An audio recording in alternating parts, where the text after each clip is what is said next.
வணக்கம்ங்க. நம்ம பெரியம்மா ஊரில் இருந்துங்க, கோபிச்செட்டிப்பாளையத்தில் இருந்துங்க சத்தியமங்கலத்துக்கு வந்தாச்சுங்க. அங்கனகவுண்டன் புதூருங்க. அங்கன தோட்டங்க கொஞ்சம் பிரபலமான தோட்டம் தாங்க. 5 தலைமுறையாக இங்கே தாங்க இருக்கிறேங்க.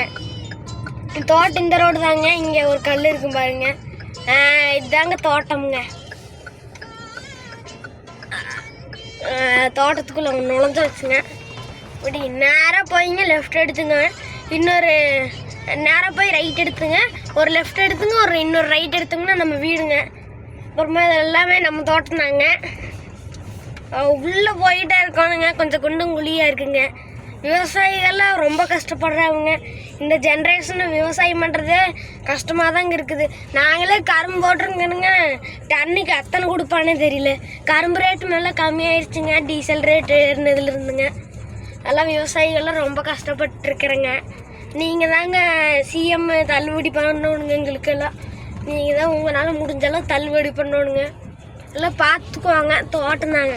அப்படியே உள்ளே போயிட்டு இருக்கணுங்க கொஞ்சம் தூரம். அதனால போகிறக்கு கொஞ்சம் கஷ்டமாக இருக்குங்க. கேமரா ஷேக் ஆகுதுன்னு நினைக்காதீங்க. அது போகிறதுக்கு கொஞ்சம் கஷ்டங்க. பார்த்துக்கோங்க. ரோடெல்லாம் எந்த நிலமையில் இருக்குது. இத்தனை கஷ்டப்பட்டு தாங்க நாங்கள் ஸ்கூலுக்கு போகிறோம். அதனாலங்க நீங்கள் தாங்க சிஎம் தாங்க. யாராவது ஷேர் பண்ணிங்கன்னா வீடியோ சிஎம்முக்குங்க முடிஞ்சளவு எல்லோரும் ஷேர் பண்ணுங்க. அப்போ தாங்க சிஎம்முக்கு போய் சேர்ந்துருச்சுனாங்க அவர் எங்களுக்கு ஏதோ ஒரு தள்ளுபடி பண்ணுவாங்க. எல்லாம் கடனே தாங்க கொட்டி கிடக்குது. நீ எல்லாம் என்ன நினச்சிக்கிற? விவசாயி அவ்வளோதான் பணக்கார, பெரிய பணக்கார, ஜாலியாக பண்ணிகிட்டு இருப்பான், ஜாலியாக போயிட்டுருப்பான், ஜாலியாக வந்துட்டுருப்பான்னு நினச்சிட்ருக்குறீங்க. இங்கே வந்து உழைச்சி பார்த்தா தான் தெரியுங்க. மண்டையிலேருந்து ஒரு மசுரை கூட விடாமல் இந்த வெயில் பிடிங்கி எடுத்துருங்க.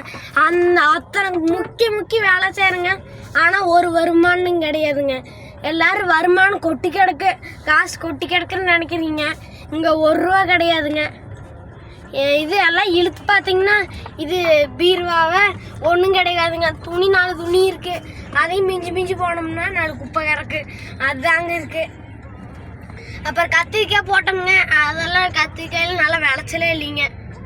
அது ஒரு 500 காய் போட்டிருப்பேங்க. 500 செடி ஊனிருப்பேங்க. அதெல்லாம் ஊனதெல்லாம் வெட்டிதாங்க. நாசமாக போச்சு. பக்கத்து தோட்டத்தாரர் இருப்பாருங்க. அப்புறமா நம்ம கரும்பு தோட்டம் கிட்ட வந்துருச்சுங்க. இருங்க காட்டுறேங்க. அப்புறம் இதுதாங்க 2வது ரைட் சொன்னுங்க. 2வது ரைட் திரும்பணுன்னே அவ்வளோதாங்க. அப்படியே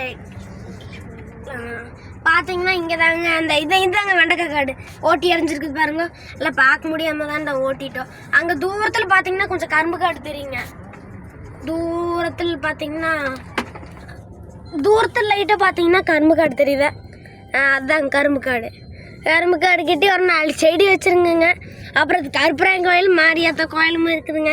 சாயந்தரம் வந்தால் சாமி கும்பிட்டு போயிடலாமுங்க. எல்லோரும் மறக்காமல் நம்ம தோட்டத்தை வந்து விசிட் பண்ணி பாருங்க. எல்லாம் சாமி கும்பிட்டு ஜாலியாக போயிட்டு வரலாங்க. இதாங்க நம்ம தோட்ட காவக்காரர் 2 பேர் இருப்பாங்க. இன்னொரு காவக்காரரை காட்டுறேன். காவக்காரர் கதவு கிட்டே வந்து நின்றுட்டாருங்க. இருங்க ஒரு நிமிஷங்க. தோட்டத்து மெயினான காவக்காரருங்க.